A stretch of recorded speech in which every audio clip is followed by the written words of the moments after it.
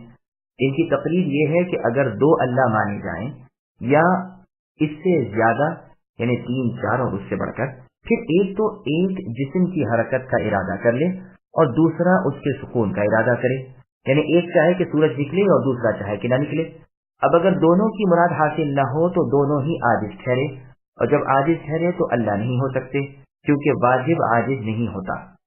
اور یہ بھی ناممکن ہے کہ دونوں کی مراد پوری ہو، کیونکہ ایک کے خلاف دوسرے کی چاہت ہے، تو دونوں کی مراد کا حاصل ہونا محال ہے، اور یہ محال لازم ہوا ہے اس وجہ سے کہ 2 یا 2 سے زیادہ اللہ فرض کیے گئے تھے۔ بس یہ تعدد باطل ہو گیا، یعنی اللہ تعالیٰ ایک ہی ہے، کئی سارے نہیں۔ اب رہی تیسری صورت، یعنی یہ کہ ایک کی چاہت پوری ہو اور ایک کی نہ ہو، تو جس کی پوری ہوئی وہ تو غالب اور واجب رہا، اور جس کی پوری نہ ہوئی وہ مغلوب اور ممکن ہوا۔ کیونکہ واجب کی یہ صفت نہیں کہ وہ مغلوب ہو، تو اس صورت میں بھی معبودوں کی زیادتی تعداد باطل ہوتی ہے۔ پس ثابت ہوا کہ اللہ ایک ہی ہے۔ وہ ظالم سرکش حد سے گزر جانے والے مشرک جو اللہ کی اولاد ٹھہراتے ہیں اور اللہ کے شریک بتلاتے ہیں، ان کے ان بیان کردہ اوصاف سے اللہ کی ذات بلند و بالا، برتر اور بالکل پاک اور بے عیب ہے۔ اللہ تعالیٰ ہر چیز کو جانتے ہیں جو مخلوق سے پوشیدہ ہے اور اسے بھی جو مخلوق پر آیا ہے۔ پس اللہ تعالیٰ ان تمام شرکا سے پاک ہے جسے منکر اور مشرک اور اللہ کو چھوڑ کر ان کی عبادت میں لگے ہوئے ہیں۔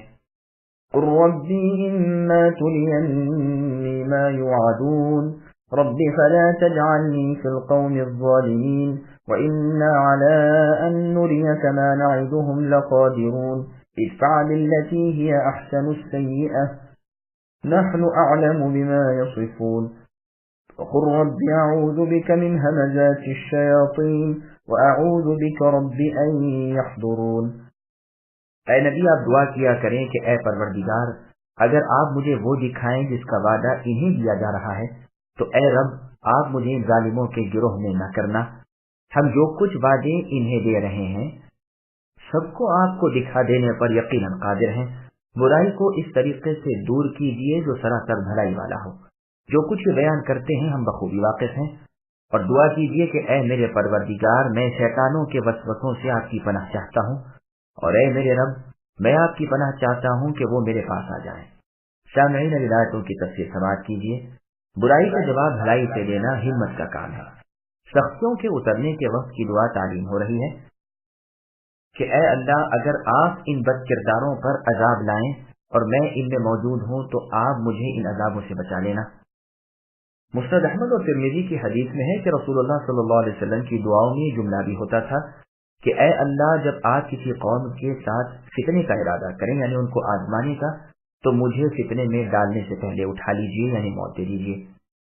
اللہ تعالیٰ اس کی تعلیم دینے کے بعد فرماتے ہیں کہ ہم ان عذابوں کو آپ کو اے نبی دکھانے پر قادر ہیں جو ان کفار پر ہماری جانب سے اترنے والے ہیں۔ پھر وہ بات سکھائی جاتی ہے جو تمام مشکلوں کو دور اور دفع کرنے والی ہے، اور وہ یہ کہ برائی کرنے والے سے بھلائی کی جائے تاکہ اس کی عداوت محبت سے اور نفرت الفت سے بدل جائے، جیسے سورہ فصلت کی آیت نمبر 34 میں اللہ نے فرمایا، جس کا ترجمہ ہے کہ بھلائی سے دفاع کیجیے تو جانی دشمن دلی دوست بن جائے گا، لیکن یہ کام انہی سے ہو سکتا ہے جو صبر کرنے والے ہوں۔ یعنی اس حکم کی تعمیل اور اس صفت کی تحصیل صرف ان لوگوں سے ہو سکتی ہے جو لوگوں کی تکلیف کو برداشت کر لینے کے عادی ہو جائیں، اور گو وہ برائی کریں لیکن یہ بھلائی کرتے جائیں۔ یہ بس انہی لوگوں کا ہے جو بڑے بانصیب ہوں، دنیا اور آخرت کی بھلائی جن کی قسمت میں ہو۔ انسان کی برائی سے بچنے کی بہترین ترکیب بتلا کر پھر شیطان کی برائی سے بچنے کی ترکیب بتلائی جاتی ہے کہ اللہ سے دعا کیجیے کہ وہ آپ کو شیطان سے بچا لے، اس لیے کہ اس کے فنے فریب سے بچنے کے ہتھیار تمہارے پاس بجز اللہ کے اور کوئی نہیں۔ وہ سلوک و احسان سے بس میں نہیں آنے کے استعاذے کے بیان میں ہم لکھ آئے ہیں کہ رسول اللہ صلی اللہ علیہ وسلم اعوذ باللہ السمیع العلیم من الشیطان الرجیم من ہمزہ ونفخہ ونفثہ پڑھا کرتے تھے۔ یہ روایت سنن ابی داؤد کی ہے۔ اور میں پناہ مانگتا ہوں کہ شیطان میرے کسی کام میں حائل ہو اور وہ میرے پاس پہنچ جائے۔ پس ہر ایک کام کے شروع میں اللہ کا ذکر شیطان کی شمولیت کو روک دیتا ہے۔ کھانا پینا، ہم بستری کرنا، ذبح وغیرہ، کل کاموں کے شروع کرنے سے پہلے اللہ تعالیٰ کا ذکر کرنا چاہیے۔ سنن ابی داؤد میں ہے کہ رسول اللہ صلی اللہ علیہ وسلم کی ایک دعا یہ بھی تھی، اللہم انی اعوذ بک من الہرم، اے اللہ میں آپ سے برے بڑھاپے سے، واعوذ بک من الہدم، اور دب کر مر جانے سے، ومن الغرق، اور ڈوب کر مر جانے سے، واعوذ بک ان یتخبطنی الشیطان عند الموت، اور اس بات سے پناہ مانگتا ہوں اور اس سے بھی کہ موت کے وقت شیطان مجھ کو بہکا دے۔ حتى إذا جاء أحدهم الموت قال رب ارجعون لعلي أعمل صالحا فيما تركت كلا إنها كلمة هو قائلها ومن ورائهم برزخ إلى يوم يبعثون۔ یہاں تک کہ جب ان میں سے کسی کو موت آنے لگتی ہے تو کہتا ہے، اے میرے پروردگار مجھے واپس لوٹا دیجیے کہ اپنی چھوڑی ہوئی دنیا میں جا کر نیک اعمال کر لوں۔ ہرگز ایسا نہیں ہونے کا، یہ تو صرف ایک قول ہے جس کا یہ قائل ہے۔ ان کے پسے پشت تو ایک حجاب ہے ان کے دوبارہ جی اٹھنے کے دن تک۔ سامعین اب آیتوں کی تفسیر سماعت کیجیے۔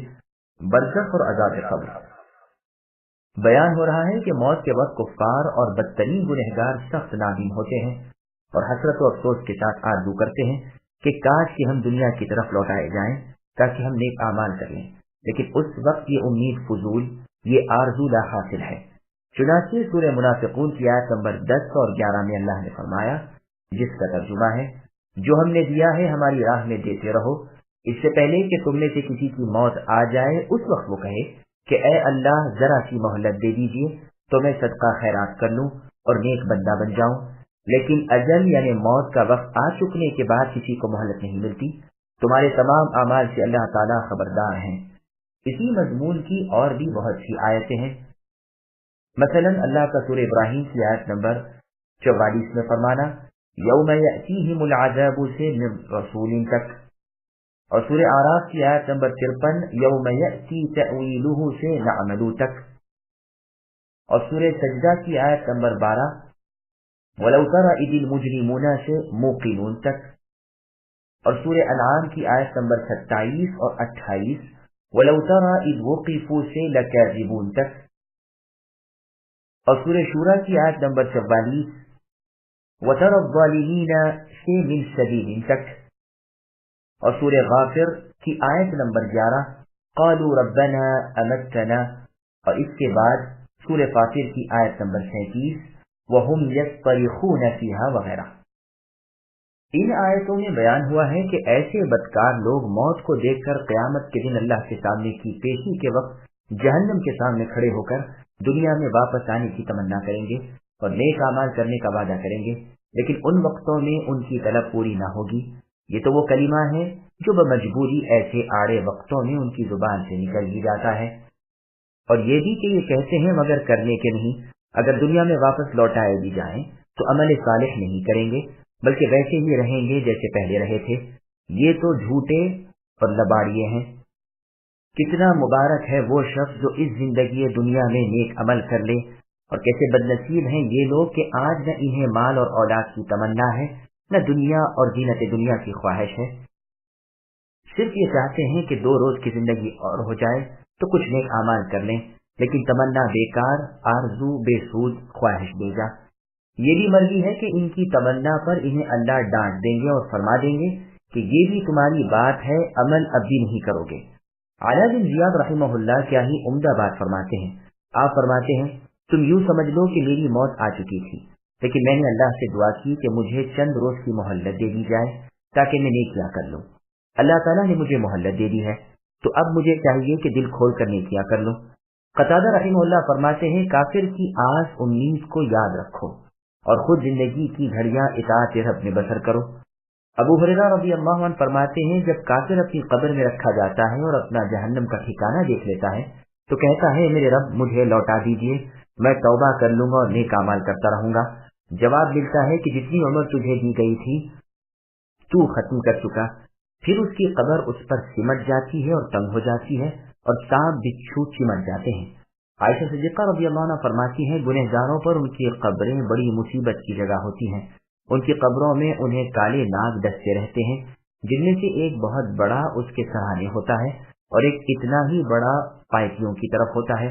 وہ سر کی طرف سے ڈسنا اور اوپر چڑھنا شروع کرتا ہے، یہ پیروں کی طرف سے کاٹنا اوپر چڑھنا شروع کرتا ہے، یہاں تک کہ بیچ کی جگہ آ کر دونوں اکٹھے ہو جاتے ہیں۔ پس یہ ہے وہ برزخ جہاں یہ قیامت تک رہیں گے۔ من ورائہم کے معنی کیے گئے ہیں کہ ان کے آگے برزخ ایک حجاب اور آڑ ہے دنیا اور آخرت کے درمیان۔ وہ نہ تو صحیح طور پر دنیا میں ہے کہ کھائیں پیئیں، نہ آخرت میں ہے کہ اعمال کے پورے بدلے میں آ جائیں، بلکہ بیچ ہی بیچ میں ہے۔ بس اس آیت میں ظالموں کو ڈرایا جا رہا ہے کہ انہیں عالم برزخ میں بھی بڑے بھاری عذاب ہوں گے، جیسا کہ اللہ نے سورہ جاثیہ کی آیت نمبر 10 میں فرمایا وَمِن وَرَائِهِمْ جَهَنَّمْ، اور ان کے آگے جہنم ہے، اور سورہ ابراہیم کی آیت نمبر 17 میں فرمایا وَمِن وَرَائِهِ عَذَابٌ غَلِيظٌ، اور ان کے آگے بہت سخت عذاب ہے۔ برزخ کا قبر کا یہ عذاب ان پر قیامت کے قائم ہونے تک برابر جاری رہے گا، جیسا کہ سنن ترمذی میں رسول اللہ صلی اللہ علیہ وسلم کی حدیث میں ہے کہ وہ اس میں برابر عذاب میں رہے گا، یعنی زمین میں اپنی قبر کے اندر۔ اللہ عذاب قبر سے ہر مسلمان مرد و عورت کو اپنی حفاظت میں رکھے اور قبر کے اندر ہونے والے سوالات کے وقت ہمیں ثابت قدمی نصیب فرمائے۔ فَإِذَا نُفِخَ فِي الصُّورِ فَلَا أَنْسَابَ بَيْنَهُمْ يَوْمَئِذٍ وَلَا يَتَسَاءَلُونَ فَمَنْ ثَقُلَتْ مَوَازِينُهُ فَأُولَئِكَ هُمُ الْمُفْلِحُونَ وَمَنْ خَفَّتْ مَوَازِينُهُ فَأُولَئِكَ الَّذِينَ خَسِرُوا أَنفُسَهُمْ فِي جَهَنَّمَ خَالِدُونَ تَلْفَحُ وُجُوهَهُمُ النَّارُ وَهُمْ فِيهَا كَالِحُونَ۔ بس جب کہ سور پھونک دیا جائے گا اس دن نہ تو آپس کے رشتے ہی رہیں گے نہ آپس کی پوچھ گچھ۔ جن کی ترازو کا پلہ بھاری ہو گیا وہ تو نجات والے ہو گئے، اور جن کی ترازو کا پلہ ہلکا ہو گیا یہ ہے وہ جنہوں نے اپنا نقصان آپ کر لیا، جو ہمیشہ کے لیے جہنم واصل ہوئے۔ ان کے چہروں کو آگ جھلستی رہے گی اور وہ وہاں بد شکل بنے ہوئے ہوں گے۔ سامعین ان آیتوں کی تفصیل سماعت کیجیے۔ میدان محشر کا نقشہ، جب جی اٹھنے کا سور پھونکا جائے گا، یعنی موت کے بعد دوبارہ قبروں سے زندہ کیے جانے کا، اور لوگ اپنی قبروں سے زندہ ہو کر اٹھ کھڑے ہوں گے، اس دن نہ تو رشتے ناطے باقی رہیں گے، نہ کوئی کسی سے پوچھے گا، نہ باپ کو اولاد پر شفقت ہوگی، نہ اولاد باپ کا غم کھائے گی۔ عجب آپادھاتی ہوگی، جیسے اللہ تعالیٰ نے سورہ معارج کی آیت نمبر 10 میں فرمایا، جس کا ترجمہ ہے کہ کوئی دوست کسی دوست سے باوجود ایک دوسرے کو دیکھنے کے کچھ نہ پوچھے گا، صاف دیکھے گا کہ قریبی شخص ہے، مصیبت میں ہے، گناہوں کے بوجھ میں دب رہا ہے، لیکن اس کی طرف التفات تک نہ کرے گا، مڑ کر بھی نہ دیکھے گا، نہ کچھ پوچھے گا، بلکہ آنکھ پھیر لے گا، جیسے کہ اللہ نے سورہ عبس کی آیت نمبر 34 میں فرمایا، جس کا ترجمہ ہے اس دن آدمی اپنے بھائی سے، اپنی ماں سے، اپنے باپ سے، اپنی بیوی سے اور اپنے بچوں سے بھاگتا پھرے گا۔ تفسیر طبری میں ابن مسعود رضی اللہ عنہ سے مروی ہے، فرماتے ہیں کہ قیامت کے دن اللہ تعالیٰ اگلوں پچھلوں کو جمع کریں گے، پھر ایک منادی ندا کرے گا کہ جس کسی کا کوئی حق کسی دوسرے کے ذمے ہو وہ آئے اور اس سے اپنا حق لے جائے۔ تو اگرچہ کسی کا کوئی حق اپنے باپ کے ذمے یا اپنی اولاد کے ذمے یا اپنی بیوی کے ذمے ہو، وہ بھی خوش ہوتا ہوا اور دوڑتا ہوا آئے گا اور اپنے حق کے تقاضے شروع کرے گا، جیسے اس آیت میں ہے۔ مسند احمد کی حدیث میں ہے، رسول اللہ صلی اللہ علیہ وسلم فرماتے ہیں فاطمہ میرے جسم کا ایک ٹکڑا ہے، جو چیز اسے ناخوش کرے وہ مجھے بھی ناخوش کرتی ہے، اور جو چیز اسے خوش کرے وہ مجھے بھی خوش کرتی ہے۔ قیامت کے روز سب رشتے ناطے ٹوٹ جائیں گے، لیکن میرا نسب، میرا حسب، میری رشتہ داری نہ ٹوٹے گی۔ اس حدیث کی اصل بخاری اور مسلم میں بھی ہے کہ رسول اللہ صلی اللہ علیہ وسلم نے فرمایا، فاطمہ میرے جسم کا ایک ٹکڑا ہے، اسے ناراض کرنے والی اور اسے ستانے والی چیزیں مجھے ناراض کرنے والی اور مجھے تکلیف پہنچانے والی ہیں۔ مسند امیر المؤمنین عمر بن الخطاب رضی اللہ عنہ نے ہم نے کئی سندوں سے روایت وارد کی ہے کہ جب آپ نے ام کلثوم بنت علی بن ابی طالب رحمہ اللہ سے نکاح کیا تو فرمایا کرتے تھے، اللہ کی قسم مجھے اس نکاح سے صرف یہ غرض تھی کہ میں نے رسول اللہ صلی اللہ علیہ وسلم سے سنا ہے کہ ہر حسب و نسب قیامت کے دن کٹ جائے گا مگر میرا نسب اور حسب۔ یہ بھی مذکور ہے کہ آپ نے ان کا مہر اجر تعظیم و بزرگی 40,000 مقرر کیا تھا۔ ابن عساکر میں ہے کہ رسول اللہ نے فرمایا، کل رشتے ناطے اور سسرالی تعلقات بجز میرے ایسے تعلقات کے قیامت کے دن کٹ جائیں گے۔ ایک اور حدیث میں ہے کہ میں نے اللہ تعالیٰ سے دعا کی کہ جہاں میرا نکاح ہوا ہے اور جس کا نکاح میرے ساتھ ہوا ہے وہ سب جنت میں بھی میرے ساتھ رہیں، تو اللہ تعالیٰ نے میری دعا قبول فرمائی۔ جس کی ایک نیکی بھی گناہوں سے بڑھ گئی وہ کامیاب ہو گیا، جہنم سے آزاد اور جنت میں داخل ہو گیا، اپنی مراد کو پہنچ گیا، اور جس سے ڈرتا تھا اس سے بچ گیا، اور جس کی برائیاں بھلائیوں سے بڑھ گئی وہ ہلاک ہوئے، نقصان میں آ گئے۔ رسول اللہ فرماتے ہیں، قیامت کے دن ترازو پر ایک فرشتہ مقرر ہوگا جو ہر ایک انسان کو لا کر ترازو کے پاس بیچوں بیچ کھڑا کرے گا، پھر نیکی بدی تولی جائے گی۔ اگر نیکی بڑھ گئی تو بآواز بلند اعلان کرے گا کہ فلاں دن فلاں نجات پا گیا، اب اس کے بعد ہلاکی اس کے پاس بھی نہیں آنے کی۔ اور اگر بدی بڑھ گئی تو ندا کرے گا اور سب کو سنا کر کہے گا کہ فلاں کا بیٹا فلاں ہلاک ہوا، اب وہ بھلائی سے محروم ہو گیا۔ لیکن اس حدیث کی سند ضعیف ہے۔ داؤد ابن حجر راوی ضعیف و متروک ہے۔ ایسے لوگ ہمیشہ جہنم میں رہیں گے، دوزخ کی آگ ان کے منہ جھلس دے گی، چہروں کو جلا دے گی، کمر کو سلگا دے گی، یہ بے بس ہوں گے، آگ کو ہٹا نہ سکیں گے۔ أَلَمْ تَكُنْ آيَاتِي تُتْلَى عَلَيْكُمْ فَكُنْتُمْ بِهَا تُكَذِّبُونَ قَالُوا رَبَّنَا غَلَبَتْ عَلَيْنَا شِقْوَتُنَا وَكُنَّا قَوْمًا ضَالِّينَ رَبَّنَا أَخْرِجْنَا مِنْهَا فَإِنْ عُدْنَا فَإِنَّا ظَالِمُونَ کیا میری آیتیں تمہارے سامنے تلاوت نہیں کی جاتی تھیں پھر بھی تم انہیں جھٹلاتے تھے؟ کہیں گے کہ اے پروردگار ہماری بدبختی ہم پر غالب آ گئی، واقعی ہم تھے ہی گمراہ۔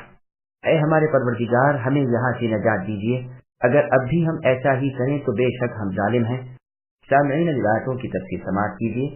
کفار کی پشیمانی، کافروں کو ان کے کفر و گناہوں پر اور نہ ماننے پر قیامت کے دن جو ڈانٹ ڈپٹ ہوگی اس کا بیان ہو رہا ہے کہ ان سے اللہ تعالیٰ فرمائیں گے کہ میں نے تمہاری طرف رسول بھیجے تھے، تم پر کتابیں نازل فرمائی تھی، تمہارے شک و شبے زائل کر دیے تھے، تمہاری کوئی حجت باقی نہیں رکھی تھی، جیسے اللہ تعالیٰ نے سورہ نساء کی آیت نمبر 165 میں فرمایا، جس کا ترجمہ ہے کہ تاکہ لوگوں کا عذر رسولوں کے آنے کے بعد باقی نہ رہے، اور سورہ بنی اسرائیل کی آیت نمبر 15 میں فرمایا، جس کا ترجمہ ہے ہم جب تک رسول نہ بھیج دیں عذاب نہیں کرتے، اور سورہ ملک کی آیت نمبر 8 میں فرمایا، جس کا ترجمہ ہے جب جہنم میں کوئی جماعت جائے گی اس سے وہاں کے داروغے پوچھیں گے کہ کیا تمہارے پاس اللہ تعالیٰ کی طرف سے آگاہ کرنے والے آئے نہ تھے؟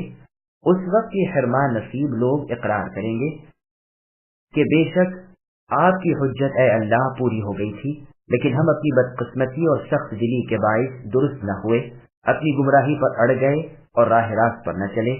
اے اللہ اب آپ ہمیں پھر دنیا کی طرف بھیج دیجیے، اگر اب ایسا کریں تو بے شک ہم ظالم ہیں اور مستحق سزا ہیں۔ جیسے اللہ تعالیٰ نے سورہ غافر کی آیت نمبر 11 میں فرمایا، فَاعْتَرَفْنَا بِذُنُوبِنَا فَهَلْ إِلَى خُرُوجٍ مِّن سَبِيلٍ کہ ہمیں اے اللہ اب اپنی قصوروں کا اقرار ہے، کیا اب کسی طرح بھی چھٹکارے کی راہ مل سکتی ہے؟ لیکن جواب دیا جائے گا کہ اب سب راہیں بند ہیں، دار عمل دنیا فنا ہو گیا، اب دار جزا یعنی قیامت ہے۔ توحید کے وقت شرک کیا، اب پچھتانے سے کیا حاصل؟ قال اخسئوا فيها ولا تكلمون إنه كان فريق من عبادي يقولون ربنا آمنا فاغفر لنا وارحمنا وأنت خير الراحمين فاتخذتموهم سخريا حتى أنسوكم ذكري وكنتم منهم تضحكون إني جزيتهم اليوم بما صبروا أنهم هم الفائزون۔ اللہ تعالیٰ فرمائیں گے پھٹکارے ہوئے یہی پڑے رہو اور مجھ سے کلام نہ کرو۔ بے شک میرے بندوں کی ایک جماعت تھی جو برابر یہی کہتی رہی کہ اے ہمارے پروردگار، ہم ایمان لا چکے ہیں، آپ ہمیں بخش دیجئے اور ہم پر رحم فرمائیے، آپ سب مہربانوں سے زیادہ مہربان ہیں۔ لیکن تم انہیں مذاق میں ہی اڑاتے رہے، یہاں تک کہ ان کے پیچھے تم میری یاد بھلا بیٹھے اور تم ان سے مخول ہی کرتے رہے۔ میں نے آج انہیں ان کے اس صبر کا بدلہ دے دیا ہے کہ وہ خاطر خواہ اپنی مراد کو پہنچ چکے ہیں۔ سامعین، اب آیتوں کی تفسیر سماعت کیجیے۔ دوزخیوں کو اللہ تعالیٰ کی دعوت۔ کافر جب جہنم سے نکلنے کی آرزو کریں گے تو انہیں جواب ملے گا کہ اب تو تم اسی میں ذلت کے ساتھ پڑے رہو گے، خبردار اب یہ سوال مجھ سے نہ کرنا۔ یہ کلام رحمان ہوگا جو جہنمیوں کو ہر خیر سے مایوس کر دے گا۔ اللہ تعالیٰ ہمیں بچائے۔ اے رحمتوں والے پروردگار، ہمیں اپنے رحم کے دامن میں چھپا لیجیے اور اپنی ڈانٹ ڈپٹ اور غصے سے بچا لیجیے، آمین۔ ابن عمر رضی اللہ عنہ فرماتے ہیں کہ جہنمی تو پہلے داروغہ جہنم کو بلائیں گے، 40 سال تک اسے پکارتے رہیں گے لیکن کوئی جواب نہ پائیں گے۔ 40 برس کے بعد جواب ملے گا کہ تم یہیں پڑے رہو۔ ان کی پکار کی نہ تو کوئی وقعت داروغہ جہنم کے پاس ہوگی نہ اللہ جل وعلا کے پاس۔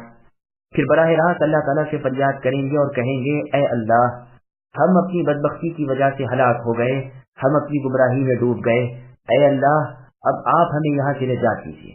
اگر اب بھی ہم یہی برے کام کریں تو جو چاہیں سزا کرنا۔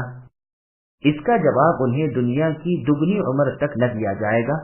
پھر فرمایا جائے گا کہ رحمت سے دور ہو کر ذلیل و خوار ہو کر اسی دوزخ میں پڑے رہو اور مجھ سے کلام نہ کرو۔ اب یہ محض مایوس ہو جائیں گے اور گدھوں کی طرح چلاتے اور شور مچاتے جلتے بھلستے رہیں گے۔ اس وقت ان کے چہرے بدل جائیں گے، صورتیں مسخ ہو جائیں گی، یہاں تک کہ بعض مؤمن شفاعت کی اجازت لے کر آئیں گے لیکن یہاں کسی کو نہیں پہچانیں گے۔ جہنمی انہیں دیکھ کر کہیں گے کہ میں فلاں ہوں، لیکن یہ جواب دیں گے کہ غلط ہے، ہم تمہیں نہیں پہچانتے۔ اب دوزخی لوگ اللہ کو پکاریں گے اور وہ جواب پائیں گے جو اوپر مذکور ہوا۔ پھر دوزخ کے دروازے بند کر دیے جائیں گے اور یہ وہیں سڑتے رہیں گے۔ انہیں شرمندہ اور پشیمان کرنے کے لیے ان کا ایک زبردست گناہ پیش کیا جائے گا کہ وہ اللہ کے پیارے بندوں کا مذاق اڑاتے تھے اور ان کی دعاؤں پر دل لگی کرتے تھے۔ وہ مؤمن اپنے رب سے بخشش اور رحمت طلب کرتے تھے، اسے ارحم الراحمین کہہ کر پکارتے تھے، لیکن یہ اسے ہنسی میں اڑاتے تھے اور ان کے بغض میں ذکر رب چھوڑ بیٹھے تھے اور ان کی عبادتوں اور دعاؤں پر ہنستے تھے، جیسے اللہ تعالیٰ نے سورہ مطففین کی آیت نمبر 29 میں فرمایا، ان الذین اجرموا كانوا من الذین آمنوا يضحكون الآیات، یعنی گنہگار ایمانداروں سے ہنستے تھے دنیا میں اور انہیں مذاق میں اڑاتے تھے۔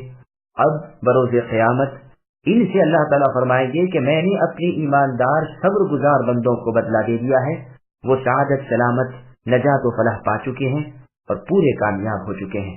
قال كم لبثتم في الأرض عدد سنين قالوا لبثنا يوما أو بعض يوم فاسأل العادين قال إن لبثتم إلا قليلا لو أنكم كنتم تعلمون أفحسبتم أنما خلقناكم عبثا وأنكم إلينا لا ترجعون فتعالى الله الملك الحق لا إله إلا هو رب العرش الكريم۔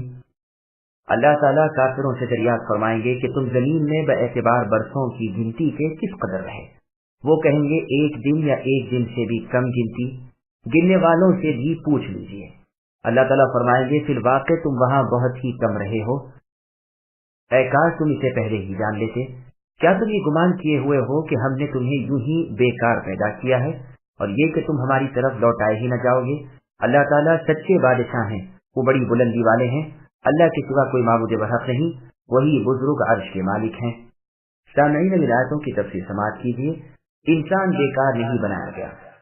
بیان ہو رہا ہے کہ دنیا کی تھوڑی سی عمر میں یہ بدکاریوں میں مشغول ہو گئے، اگر نیکوکار رہتے تو اللہ کے نیک بندوں کے ساتھ اپنی ان نیکیوں کا بڑا اجر پاتے۔ آج ان سے سوال ہوگا کہ تم دنیا میں کس قدر رہے؟ جواب دیں گے کہ بہت ہی کم، ایک دن یا اس سے بھی کم۔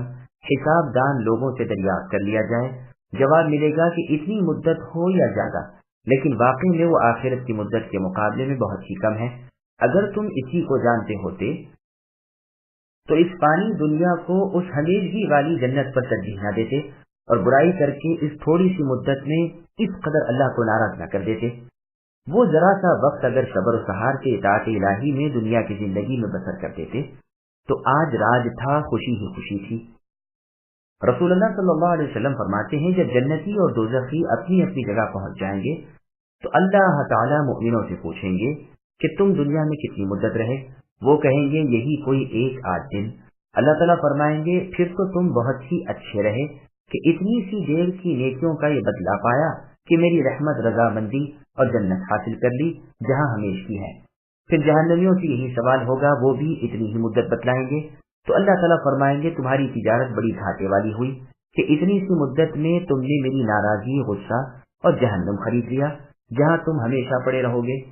کیا تم لوگ یہ سمجھے ہوئے ہو کہ تم بیکار، بے قصد و ارادہ پیدا کیے گئے ہو؟